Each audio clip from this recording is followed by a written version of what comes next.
Bonjour et bienvenue à tous, où que vous soyez. Je suis très heureuse de vous accueillir, de vous accompagner lors de cette émission très spéciale à l'occasion des 210 ans de la marque Peugeot. 30 minutes ensemble où nous allons faire un voyage entre le passé, le présent, le futur, au cœur de la marque Peugeot. 30 minutes exceptionnelles, vous allez le voir, de richesse, d'émotion et d'exclusivité aussi. 30 minutes au terme desquelles Jean-Philippe Imparato, directeur de la marque, vous adressera un message. C'est d'ailleurs mon premier invité et je vais tout de suite aller le retrouver. Bonjour Jean-Philippe. Bonjour Charlotte, bienvenue. Je suis ravie de vous rencontrer ici. Nous sommes à l'ADN, c'est le centre de design de Peugeot. C'est le cœur de la marque. C'est le cœur de la marque. Merci de nous accueillir ici. Je voudrais qu'on commence par un chiffre, 210. Pourquoi marquer ce 210e anniversaire et surtout pourquoi le marquer de cette manière avec cette émission très spéciale? Parce qu'il y a 10 ans, Charlotte, on a fait les 200 ans, le bicentenaire de la marque. Et on s'est dit, on va quand même pas attendre une centaine d'années de plus pour se reparler. D'autant que ces 10 dernières années, il s'est passé plein de choses dans la marque Peugeot. Cette marque a décollé, complètement changé sa façon d'aborder le marché. Et on s'est dit, voilà, on va se prendre un peu de temps pour examiner ce qui s'est passé depuis le 26 septembre 1810, ce jour béni où nous sommes nés. Alors, on ne va pas dévoiler tout le contenu de l'émission, on va se garder quelques surprises quand même, mais je voudrais que vous nous disiez en quelques mots quelle est la couleur de cette émission, qu'est-ce qui nous attend? Le plaisir, la passion. On veut se faire plaisir, on va vous amener, vous allez nous amener, en l'occurrence dans un voyage, depuis le début de cette marque jusqu'à aujourd'hui et probablement jusqu'à demain. Parce qu'à travers ce moment de plaisir, ce moment de passion qu'on va vivre ensemble, vous allez nous aider à imaginer ce que seront les 200 prochaines années de la marque Peugeot. Alors on a hâte, on va y aller tout de suite d'ailleurs. Jean-Philippe, je vous retrouve à la fin de cette émission, mais en attendant, si vous le permettez, c'est moi le guide, alors il faut que vous me confiez les clés. Charlotte, je vais le faire, je vais vous confier les clés d'un brin de notre histoire, un superbe 504 cabriolet qui vous attend en bas de l'ADN. Et vous allez cheminer avec cette 504 cabriolet magnifique et je vous retrouve en fin d'émission.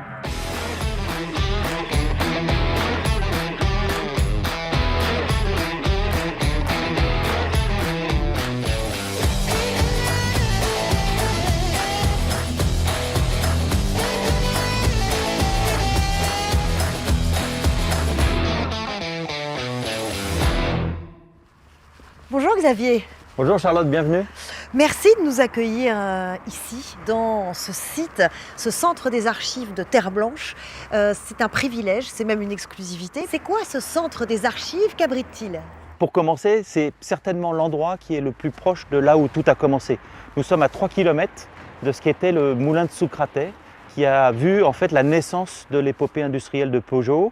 Le site a été inauguré en 2010 pour protéger, tel un coffre-fort, tous les contenus patrimoniaux de l'histoire et de cette épopée. En 1810, tout a commencé et c'est ici qu'on va trouver les traces et les éléments fondateurs qui vont aujourd'hui donner naissance en fait, à une des plus grandes épopées industrielles aujourd'hui en France.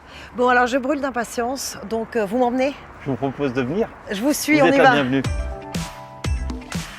Alors nous y voilà, au cœur de l'incroyable histoire industrielle et familiale de la marque Peugeot. En quoi est-ce un patrimoine unique et quelle est la mission de ce lieu? C'est 7,5 km linéaires d'archives. C'est le 3e centre d'archives privé en France. C'est 4,5 millions de photos, tout format. C'est d'ailleurs 2 millions pour rien que Peugeot. Pas que des voitures, hein, c'est aussi l'histoire industrielle, l'histoire sociale, les bâtiments, le réseau, etc. Tout est regroupé. C'est aussi des vidéos, il y a près de 30 000 vidéos sous tout type de format. C'est aussi des dessins, des affiches, des objets. C'est incroyable. Est-ce que j'ai le droit d'en voir un petit bout? Avec grand plaisir, en fait, et je préfère vous mettre entre les mains des experts. Parce qu'ici, vous avez un conservateur d'archives, il s'appelle Mathieu Petit-Girard.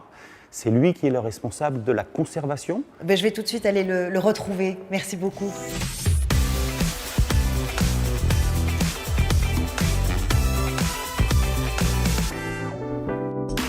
Alors, grâce à vous, on a la chance de découvrir ces documents incroyables unique même. On va peut-être commencer par le tout début de l'histoire, là où tout a commencé. Tout à fait, donc on est le 26 septembre 1810 et on a donc un registre de comptabilité dans lequel on peut voir que Jean-Frédéric Peugeot, Jean-Pierre Peugeot et Jacques Maillard-Salin injectent chacun 10 000 francs de l'époque dans la nouvelle société donc, qui s'appelle Peugeot Frères Aînés et Jacques Maillard-Salin. Et c'est de là qu'on date le début de l'aventure industrielle Peugeot. Il y a une lettre qui est liée à ce document qui est assez particulière. Alors tout à fait, c'est la lettre par laquelle Jean-Frédéric Peugeot demande l'autorisation au préfet du Doubs de transformer le moulin familial de Soucratet en une aciérie. Alors on va faire un petit bond dans le temps, on est en 1941, on a ce calque, ce schéma d'un prototype de voiture électrique, voiturette même, c'est très étonnant. Alors tout à fait, donc on est pendant la période de la Seconde Guerre mondiale où le carburant se fait rare, il coûte très cher, et donc il y a plusieurs fabricants qui recherchent des alternatives, notamment Peugeot qui est déjà sur l'électrique à cette époque et qui va proposer une voiture électrique qui va être produite en 377 exemplaires. Donc la Poste, les médecins étaient à l'époque les destinataires de ces voitures qui étaient nécessaires. Et on a des bénévoles dans notre association qui se souviennent d'avoir le médecin qui venait chez eux en VLV, qui était la seule voiture électrique à l'époque disponible. On a aussi, en un peu plus récent, ce qu'on appelle un dessin de style. Donc là, on va être en 1981. La fameuse 205. C'est la voiture qui va sauver le groupe. On est en grande difficulté, en danger. Et la 205, qui, au départ, c'est un dessin, en fait, il va devenir un plan technique et après va se concrétiser. Et on est vraiment dans la démonstration aujourd'hui du centre d'archives qui est capable de garder tous les contenus, toutes les étapes qui vont arriver à un moment donné entre les mains des industriels pour être produites. Et ici, à Hérimoncourt, vous avez non seulement le centre d'archives avec tous ces documents, mais vous avez également les réserves du musée de l'aventure Peugeot, 120 voitures exposées au musée, mais 400 voitures qui sont aujourd'hui conservées, protégées, dans des réserves fermées, rares, pour lesquelles je vous invite d'ailleurs à me suivre, parce que nous avons Mathias Sossan, le responsable du design Peugeot qui nous attend pour vous en dire plus. On nous ouvre vraiment toutes les portes aujourd'hui, on a beaucoup de chance. Merci beaucoup et on y va tout de suite.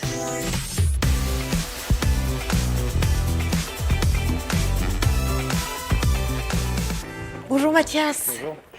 Je suis très heureuse d'être là, c'est même un privilège incroyable. Vous-même, vous le découvrez pour la première fois. En effet, pour moi, c'est une grande première, hein. C'est vraiment une grande première. C'est la première fois que je viens dans ce lieu qui est un lieu mythique, hein, où se retrouvent 400 véhicules, pour certains des pièces uniques, des concept cars, d'autres que je connais bien entendu déjà.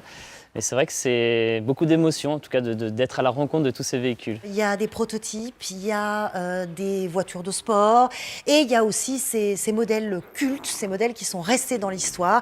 Et puisque vous êtes le spécialiste, on va aller les voir ensemble. Alors nous allons à la rencontre d'Hervé. Bonjour et bienvenue. Merci beaucoup de nous accueillir aujourd'hui. Vous êtes le gardien de la mémoire de Peugeot. Et là, on est en présence d'un modèle de légende. On est dans les années 30, c'est ça? Au milieu des années 30, vous avez la 402 qui est l'aboutissement du style qui vient d'être remanié sur toute la génération 1 des véhicules.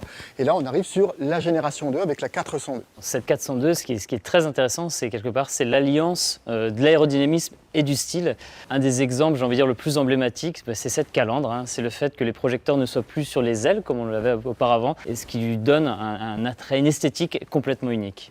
On va continuer, si vous le voulez bien, notre visite avec un autre modèle de légende, la 504 coupée. Là, on est en 1969. 1969, elle est présentée dans les salons juste un an après la sortie de son auguste ancêtre, enfin pas ancêtre, plutôt la berline qui vient d'être présentée juste un an avant. Quelle ligne? Pour nous, c'est l'icône de l'élégance, hein. C'est des proportions presque parfaites. Ce qui est intéressant avec cette 504 coupée, bien entendu, elle nous a inspiré pour développer le concept car e-Legend que beaucoup de monde connaissent. Donc c'est vraiment, pour nous en tout cas en tant que designer, c'est une ligne qui reste intemporelle. Oui, avec ses fauteuils en velours, vraiment le summum de l'élégance.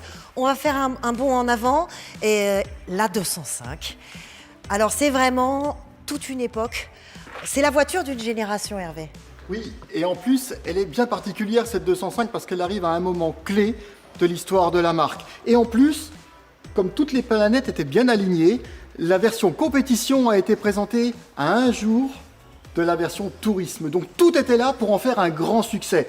Alors celle-ci, c'est un modèle extrêmement rare. Il n'y en a eu que 200 de produites comme celle-ci. Et encore une fois, c'est un modèle qui est mythique par son design extrêmement simple, extrêmement pur, mais qui devient un objet, un icône en tout cas, l'icône des années 80. Et puis on va terminer avec ce magnifique coupé. Alors là, on retrouve la signature Pininfarina. Exactement, pendant de nombreuses années, les deux bureaux de style et Peugeot et Pininfarina vont proposer différentes idées et on va choisir entre les différents modèles. Et là, c'est Pininfarina qui signe le 406 coupé. C'est un modèle haut de gamme. Qu'est-ce qui est intéressant au niveau du style avec ce véhicule? Alors, ce qui est intéressant en termes de style autour de ce véhicule, c'est qu'il il devient intemporel. C'est une ligne extrêmement élégante, athlétique, et quelque part, c'est un modèle, encore une fois, qui nous nourrit, nous, toujours, en tant que designer. J'ai bien compris que vous aviez eu un petit coup de cœur pour la 205. Alors, oui, c'est vrai. Je vais vous proposer d'aller en conduire une. On y va tout de suite, merci.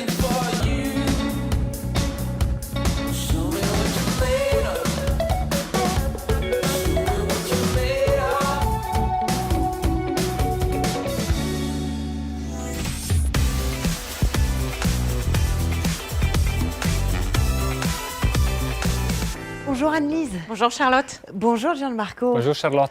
Vous nous accueillez ici au musée de l'aventure Peugeot. On vient d'avoir la chance dans la réserve de revisiter toute l'histoire de la marque Peugeot à travers plusieurs véhicules de légende. Et ce qui m'a marqué, c'est la constante adaptation de la marque à son époque. Ouais.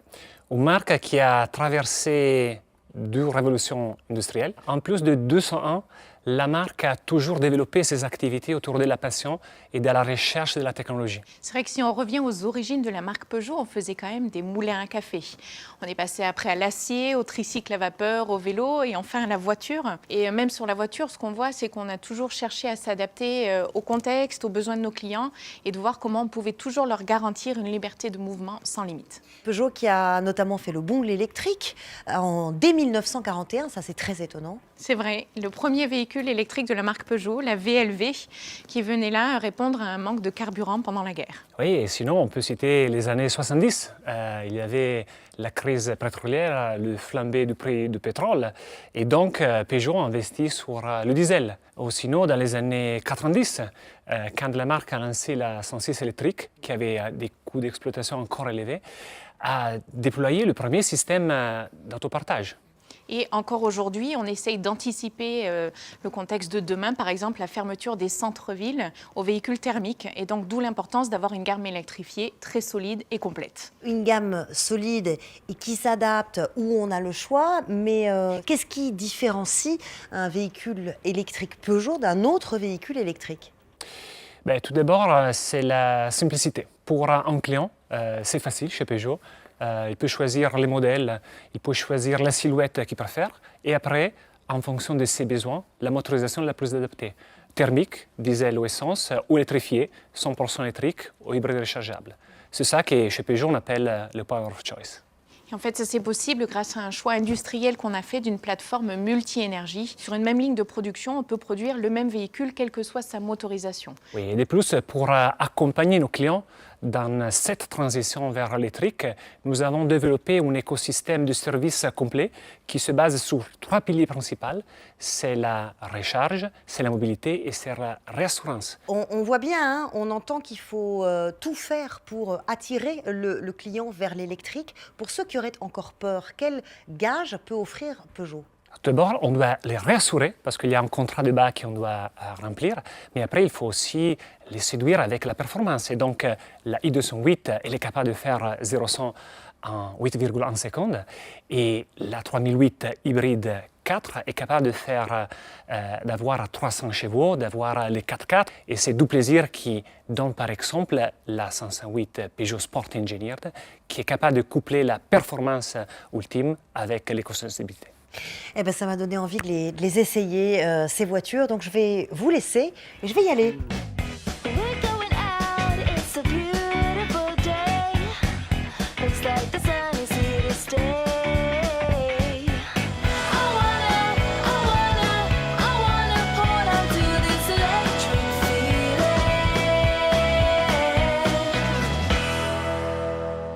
Bonjour François. Bonjour Charlotte. Je suis ravie de vous rencontrer ici. Nous sommes à Versailles-Satori. Nous sommes au QG de Peugeot Sport. Peugeot Sport, c'est le département compétition de Peugeot. Alors, racontez-moi, qu'est-ce qui se passe ici? Bienvenue déjà à Versailles-Satori, donc au cœur du réacteur du service compétition de la marque Peugeot. C'est ici que l'équipe Peugeot Sport, que je dirige depuis 2019, développe et gère tous les projets sportifs de la marque Peugeot. Des projets qui vont des engagements dits usines dans des championnats internationaux, mondiaux, à des programmes qui sont destinés à des pilotes semi-professionnels ou amateurs, mais aussi des programmes de véhicules routiers haute performance destinés à nos clients. Eh bien, moi, j'ai envie de découvrir tout ça. J'ai envie que vous m'emmeniez dans les coulisses de Peugeot Sport. Avec plaisir Charlotte, suivez-moi. On y va. Allons-y.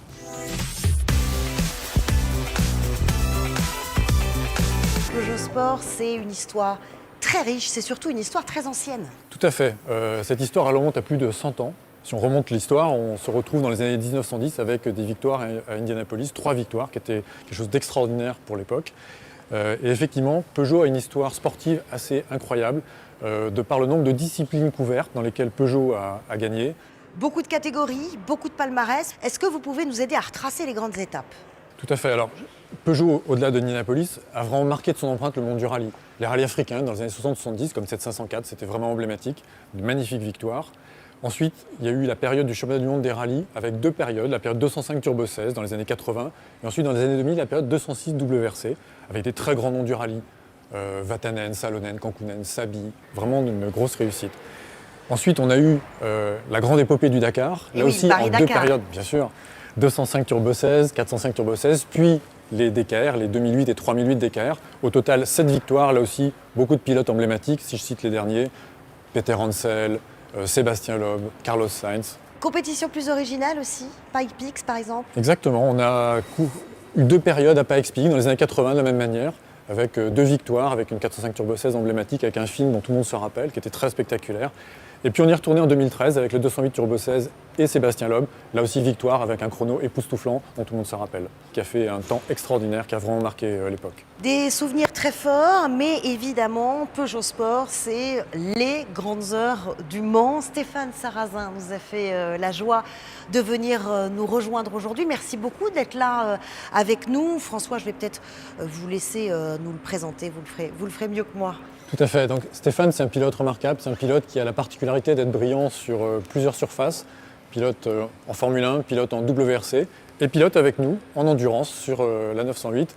Stéphane a été membre de l'équipe sur toute l'aventure pendant 5 saisons. Je pense que c'était des grands souvenirs techniques, sportifs, humains qu'on a vécu ensemble. Oui, j'ai eu beaucoup de chance de piloter pour Peugeot Sport. 5 saisons avec la 908 au volant de cette voiture, avec mes collègues. Ça a été incroyable. On a gagné pas mal de championnats. On a vécu des choses de folie pour un pilote. Et en étant pilote français, rouler chez Peugeot, c'était génial. On a performé, on a battu tous les records. 3 pole positions, le record du circuit. Donc émotionnellement, c'était fort aussi. Et puis l'équipe a fait un boulot incroyable pendant 5 ans. La voiture a progressé à chaque saison. Voilà, donc humainement, c'était génial. C'était comme une famille d'être dans cette équipe. Quel souvenir. Merci beaucoup Stéphane d'être venu les partager avec nous aujourd'hui. Vraiment, merci. On va continuer notre récit, François, parce que ce n'est pas que de l'histoire. Peugeot Sport, c'est aussi de l'actualité, hein, aujourd'hui, en 2020. Tout à fait, une actualité immédiate. Cette actualité immédiate, elle est constituée par la 208 Rally 4, qui est un véhicule compétition client destiné à de jeunes pilotes, de jeunes talents prometteurs. 208 Rally 4 piloté notamment par Mathieu Franceschi. Alors on parlait de l'avenir, c'est la jeunesse, 21 ans et donc pilote de cette voiture. Merci d'être avec nous aujourd'hui. Ça représente quoi à votre âge? D'abord de piloter une voiture comme celle-ci et de représenter les couleurs de Peugeot Sport. Déjà c'est un rêve, et puis plus qu'un rêve parce que c'est un objectif de vie, parce que depuis petit mon rêve c'était conduire pour représenter quelque chose, et là Peugeot, une marque française avec une histoire énorme, je crois que je ne pouvais pas rêver mieux, c'est juste le rêve et un accomplissement de beaucoup de sacrifices. Peugeot Sport, c'est l'actualité, mais c'est justement se tourner vers demain avec des perspectives, avec des projets. Vous allez où? Les perspectives de Peugeot Sport, c'est un engagement dans les années à venir en championnat du monde d'endurance. On l'a annoncé, en 2022, on revient avec de grandes ambitions. Et la vocation de Peugeot Sport, c'est également de transposer ce savoir-faire, cette expertise sur des véhicules haute performance destinés à nos clients, comme la 508 Peugeot Sport Engineered que nous allons dévoiler.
Bonjour Laurent. Bonjour Charlotte. Alors c'est aujourd'hui qu'on découvre enfin cette merveille, la 508 Peugeot Sport Engineered. On a envie de tout savoir. C'est avant tout une voiture ultra performante. Alors oui Charlotte, vous me voyez sortir de la voiture avec un grand sourire, c'est parce que cette voiture, elle est vraiment très performante. Alors je pense qu'on peut citer deux chiffres, 360 chevaux. C'est la Peugeot la plus puissante jamais produite. Et puis 520 Nm de couple. Alors ça, c'est possible grâce à l'électrification de cette voiture qui est un plug-in hybride. Et cette voiture donc, va associer la performance du moteur thermique à la performance de l'électrique, ce qui va donner cette sensation de poussée extrêmement forte qu'on a quand on est au volant de cette voiture et qui est objectivement très agréable. Et puis parlons du châssis aussi. Alors oui, vous savez Charlotte que la tenue de route est au cœur de l'ADN de la marque Peugeot. Eh bien, les ingénieurs de Peugeot Sport se sont penchés sur cette voiture pour en faire un objet ultra efficace. Qu'est-ce qui différencie cette 508 Peugeot Sport Engineered des autres voitures? Avant tout, ce qui la différencie des autres 508 et puis même des autres voitures, c'est cette posture. Vous voyez, cette voiture a été élargie, elle a été rabaissée. Et puis on a cet attribut que sont les jantes, ces magnifiques jantes de 20 pouces avec ces freins de dimension 380 mm qui viennent signer toute la puissance de freinage du véhicule. Et quelle clientèle visez-vous avec cette voiture? C'est avant tout une clientèle qui était prise de performance. Mais c'est une clientèle qui va aussi vouloir transmettre cette image de modernité. Et cette image de modernité, elle va arriver avec toute l'efficience de la voiture, son faible niveau d'émission de CO2, seulement 46 grammes. Et c'est cette combinaison entre cette modernité tirée par l'efficience de la voiture et ce vrai plaisir de conduite qui fera que nos clients seront, à mon avis, ravis de conduire une telle 508 Peugeot Sport Engineered. Journée très importante donc pour Peugeot qui fête ses 210 ans. Que représente cette voiture lors de cet anniversaire? Alors oui, c'est effectivement un bel anniversaire, 210 ans, une marque qui a donc une grande histoire derrière elle. Et bien cette voiture qui est notre haut de gamme, la 508, elle symbolise quelque part la montée en gamme que nous avons effectuée au cours des dernières années avec Peugeot. Et bien sûr, par ailleurs, on voit bien qu'on est dans une mutation, qu'on passe à l'électrique, qu'on passe à l'électrification. Et bien cette voiture, elle vient aussi porter ce message sur la capacité de la marque à électrifier ses véhicules. Et puis évidemment, l'histoire ne va pas s'arrêter là parce que Peugeot Sport Engineered, c'est un label qu'on lance avec cette voiture.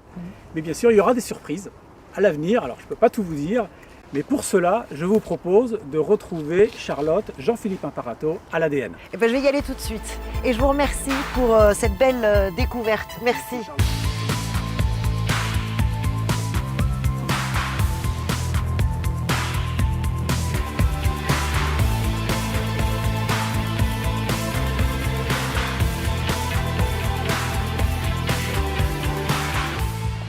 Ravi de vous retrouver, Jean-Philippe. Moi aussi, Charlotte.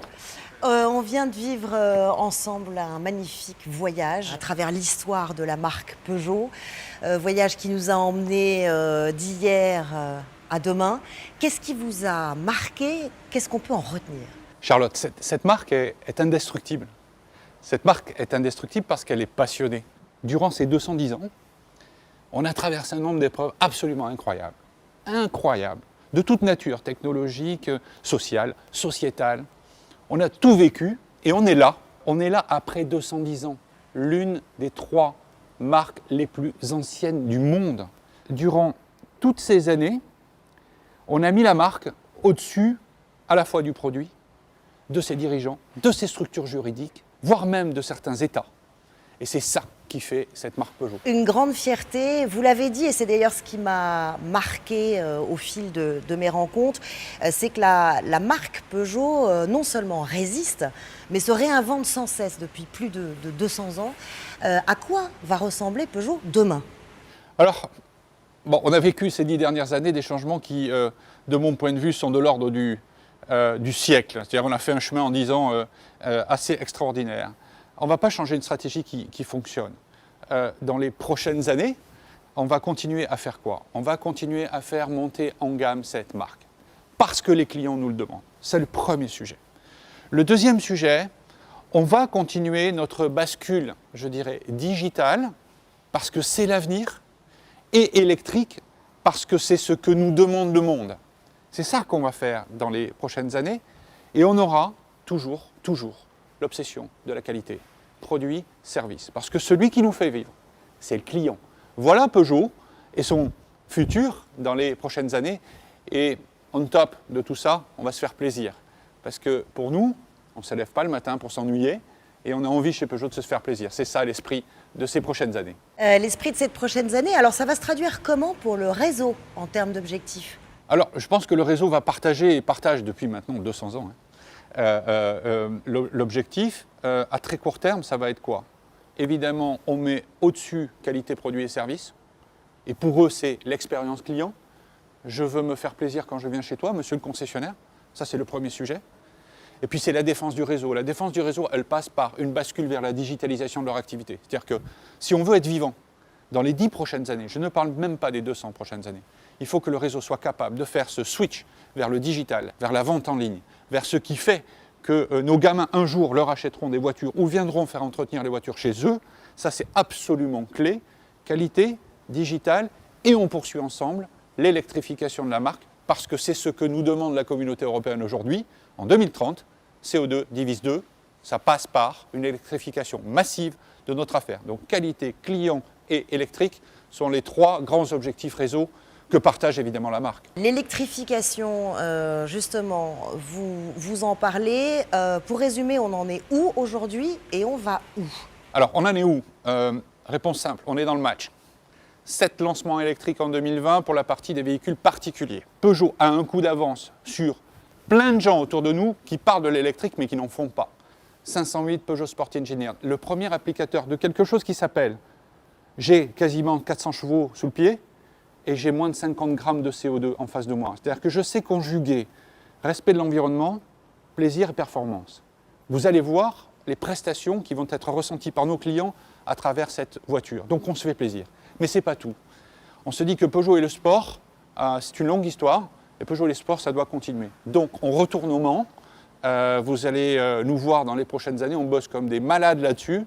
Mais comme on a bossé sur le Dakar, comme on a bossé sur les rallyes. Donc voilà le programme électrique, une réponse concrète, pratique, une réponse plaisir et une réponse sportive.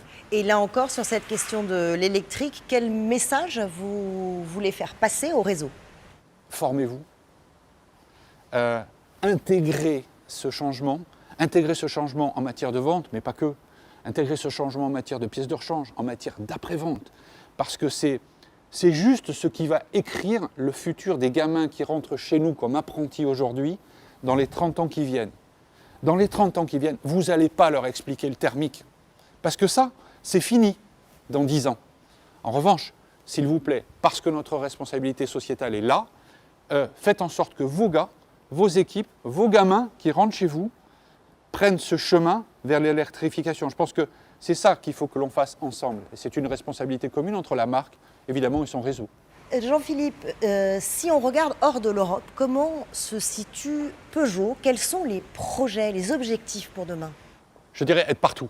On n'est pas suffisamment présent hors d'Europe, en dehors, je dirais, de notre camp de base. C'est quoi notre camp de base hors d'Europe? C'est l'Afrique, et l'Afrique du Nord en particulier, et c'est l'Amérique latine. Donc Europe, Afrique du Nord, Amérique latine, le camp de base, c'est bien, mais d'une part, il faut que je leur donne du matériel, et d'autre part, ce n'est pas suffisant. Donc, offensive internationale pour Peugeot qui commence dès ces prochaines semaines, des prochains mois, avec le lancement du pick-up Landtrek qu'on va mettre à disposition des pays, et un pick-up dans des pays hors d'Europe, surtout dans les pays dont on est en train de se parler, c'est absolument clé, qui va être suivi par une offensive véhicule utilitaire qui va supporter leur développement. Mais ce n'est pas tout. On va faire en sorte que la gamme que vous voyez en Europe, qui est absolument splendide, soit déployée progressivement partout dans le monde. C'est le cas en ce moment de la 208 qui a fait un carton en Europe et qui est en train de faire la même chose en Argentine puisqu'elle est lancée en ce moment. Elle va être lancée au Brésil. Elle est le cœur de l'activité industrielle de Maroc à Kenitra. Donc Peugeot et l'international, c'est une histoire longue, mais c'est une histoire qui va prendre une dimension qui va évidemment jamais se démentir dans les prochaines années. Et cette internationalisation, quel impact va-t-elle avoir sur le réseau? Alors, il est évident qu'elle va permettre au réseau de croître à l'international. Nous avons des partenaires nombreux et très anciens. J'ai des importateurs qui ont plus de 100 ans de représentation de la marque. C'est juste extraordinaire. Eux aussi ont vécu avec nous. Et donc, ce que je veux faire pour eux, c'est les aider à se développer et les aider à croître dans un marché qui va devenir de plus en plus complexe et de plus en plus compétitif. Vous avez un message à adresser au réseau aujourd'hui? Sans vous, on n'aurait jamais fait 210 ans. C'est juste simple. Sans vous, on ne fera pas les 200 prochaines années. Donc, pour moi, sans le réseau, il n'y a pas d'avenir, sous réserve qu'on fasse ensemble cette bascule digitale et cette bascule électrique qui est devant nous, tout en se préoccupant évidemment de nos clients. Mais le message est évidemment simple. 210 ans, sans un réseau, ce n'est pas possible. Jean-Philippe, on arrive au terme de cette émission. C'était un bonheur, c'était un plaisir de revisiter toute cette histoire et aussi de regarder vers demain. Merci beaucoup de nous avoir accompagnés tout du long de cette aventure. Superbe, j'étais ravi de vous avoir avec nous pour nous soutenir dans cette démonstration du 210 ans c'est quoi. Et je peux vous dire à titre personnel que je suis très fier d'avoir été celui qui aujourd'hui fête avec vous les 210 ans de cette marque que l'on confiera un jour à quelqu'un d'autre pour poursuivre l'aventure. Merci encore. Merci à vous.